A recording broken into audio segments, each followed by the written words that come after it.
নমস্কার বন্ধুরা, আমি শ্রাবণী আপনাদের সবাইকে স্বাগত জানাই আমার শ্রেয়াস কিচেনে। আজকের পর্বে আমি একটি বিশেষ সবজি মশলার রেসিপি আপনাদের সাথে শেয়ার করব।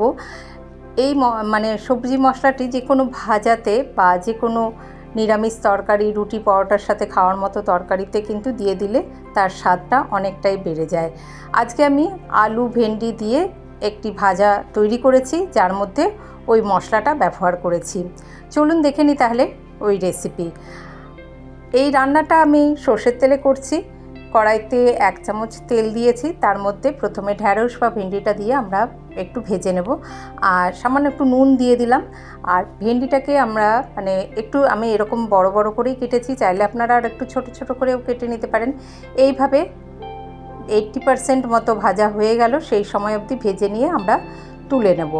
তারপরে ওই তেলেই, আমি খুব কম তেলেই এই রান্নাটা করেছি, ওই তেলেই আমি সাদা জিরে 1/2 চামচ ফোড়ন দিয়ে একটা মাঝারি সাইজের আলু এরকম ছোট ছোট করে ডুমো ডুমো করে কেটে নিয়ে দিয়েছি। একদম ছোট করেই কেটেছি, যেহেতু এটা একটা ভাজা সবজি মতনই বানাচ্ছি। এতে একেবারে আন্দাজ মতো নুন দিয়ে দিলাম আর 1/4 চামচ হলুদ গুঁড়ো দিলাম। তারপরে আমরা এই আলুটাকেও খুব ভালো করে ভেজে নেব। লো টু মিডিয়াম হিটে রেখে আলুটাকে ভালোভাবে ভেজে নেব 3-4 মিনিট। ছোটো করেই আলুটা কেটেছি, তাই ভাজা হতে বেশিক্ষণ সময় লাগবে না। 3-4 মিনিট ভাজা হয়ে যাওয়ার পরে এখানে আমি দিয়ে দিচ্ছি 1/2 চামচ আদা কাঁচা লঙ্কা বাটা দেবো। খুব বেশি আদা কাঁচা লঙ্কা বাটা ব্যবহার করিনি, 1/2 চামচ মতো দিয়েছি। এবার এই আদা কাঁচা লঙ্কা বাটা কাঁচা গন্ধ চলে যাওয়া অবধি আমরা আলুর সাথে এটা ভালো করে মিশিয়ে ভেজে নেব। তারপরে আমরা এখানে দিয়ে দিচ্ছি, দেখুন আলুটা বেশ রং ধরে এসেছে, একদম ভাজা হয়ে এসেছে আর আদা কাঁচা লঙ্কা বাটার কাঁচা গন্ধও চলে গিয়েছে। তারপরে আমরা ভেজে রাখা এই ভেন্ডিটা এর মধ্যে দিয়ে দিচ্ছি। এটাকে একটুখানি এই আলুর সাথে প্রথমে মিশিয়ে নিলাম, এই ঢ্যাঁড়সটাকে, ভাজা ঢ্যাঁড়সটা। তারপরে আমি দেখুন একটা মাঝারি সাইজের পেঁয়াজ একটু বড় বড় করে স্লাইস করেই কেটে নিয়ে দিয়েছি। খুব পাতলা করে কাটিনি, স্লাইস করে একটু বড় করে কেটে নিয়েই দিয়েছি। সেটাও আমরা একটু নাড়াচাড়া করে নিলাম।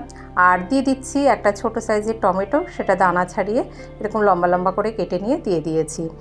তারপরে আবারও সব একসঙ্গে মিশিয়ে একটু নাড়াচাড়া করে নিলাম, দিয়ে আমরা একটু ঢাকা দিয়ে এবার রান্না হতে দেব। আলু আর ভেন্ডিটা তো আমাদের সিদ্ধ হয়েই গিয়েছে, আর পেঁয়াজ টমেটোটাও একটু নরম হয়ে আসবে। লো আঁচে রেখে 3 মিনিট মতো ঢাকা দিয়ে আমরা রান্না হতে দেব। এবার যে ভাজা মশলাটা, সেটার জন্য কড়াইতে দিয়েছি 1 চামচ সাদা জিরে, 1 চামচ গোটা ধনে, 1 চামচ মৌরি, 2টো এলাচ দিয়েছি, একটা ছোট টুকরো দারচিনি, 2টো শুকনো লঙ্কা আর একটা তেজপাতাকে একটু ছিঁড়ে নিয়ে দিয়ে দিয়েছি। সামান্য একটু 5-6টা গোলমরিচের দানা দিয়ে দিলাম। তারপরে আমরা গ্যাসের আঁচটা ধরিয়ে দিয়ে এটাকে ড্রাই রোস্ট করে নেব লো আঁচে রেখে। তারপরে দিলাম একটু জয়িত্রী আর 2টো স্টার অ্যানিস বা মৌরি ফুল। আর তারপরে সেটাকেও আমরা এইভাবে নাড়াচাড়া করে নেব, ভাজা গন্ধ বেরিয়ে আসা অবধি। দেখুন বেশ সুন্দর হালকাভাবে, যেন পুড়ে না যায়। এখানে 4-5টা আমি কাজু বাদাম দিয়ে দিচ্ছি, সেটাও আবার আমরা একটু শুকনো খোলায় নাড়াচাড়া করে নেব। তারপরে আমি দিয়ে দিচ্ছি 1 মুঠো, এটা ভাজা ছোলায় এখানে ব্যবহার করেছি, সেই জন্য ভাজা ছোলাটা একদম শেষে দিলাম। সব যখন বেশ ভালো করে ভাজা মশলার গন্ধ বেরিয়ে এলো, সেই সময় সেটা মিশিয়ে দিয়ে একটু নাড়াচাড়া করে নিয়ে এবার গ্যাসের আঁচ বন্ধ করে দিয়ে এটা ঠান্ডা হতে রেখে দেব। তারপরে আমরা একটা মিক্সিং জারে এটা তুলে নেব। দেখুন সব বেশ ভাজা হয়ে গিয়েছে। এবার গ্যাসের আঁচ বন্ধ করে দিচ্ছি। তারপর এটা একটু ঠান্ডা হতে রেখে দিয়ে আমরা মিক্সিং জারের বাটিতে তুলে নিচ্ছি। এর মধ্যে ঠান্ডা হওয়ার পরে 1/4 চামচ হলুদ গুঁড়ো দিয়ে এটা আমরা গুঁড়ো করে নেব। এই ভাজা মশলাটা যে কোনো রকম সবজি ভাজাতে বা নিরামিষ তরকারিতে এই সবজি মশলাটা ব্যবহার করতে পারেন। এখানে তাহলে নুন, হলুদ আর ওই সবজি মশলা ছাড়া আর অন্য কিছু ব্যবহার করতে হবে না। ভীষণই সুন্দর একটা গন্ধ বেরিয়ে আসে। আর দেখুন 3 মিনিট পরে সব তো আমাদের ভালোভাবে সিদ্ধ হয়েই গিয়েছে, বেশ ভাজা ভাজা হয়ে গিয়েছে।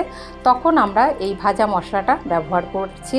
এবার ভালো করে একটু নাড়াচাড়া করে নেব, যেরকম চাইবেন সেই মতনই ব্যবহার করবেন। আমি এখানে প্রথমে 2 চামচ দিয়ে দিচ্ছি, একটু মিশিয়ে নিলাম।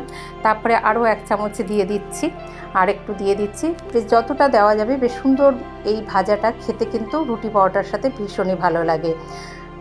যে কোনো টিফিন বক্সে বা লাঞ্চ বক্সের জন্য ডালের সাথে যে কোনো ভাজা বানিয়ে নিলে সেখানেও এটা ব্যবহার করতে পারেন, বা যে কোনো নিরামিষ তরকারিতে কিন্তু এই ভাজা মশলাটি ব্যবহার করতে পারেন।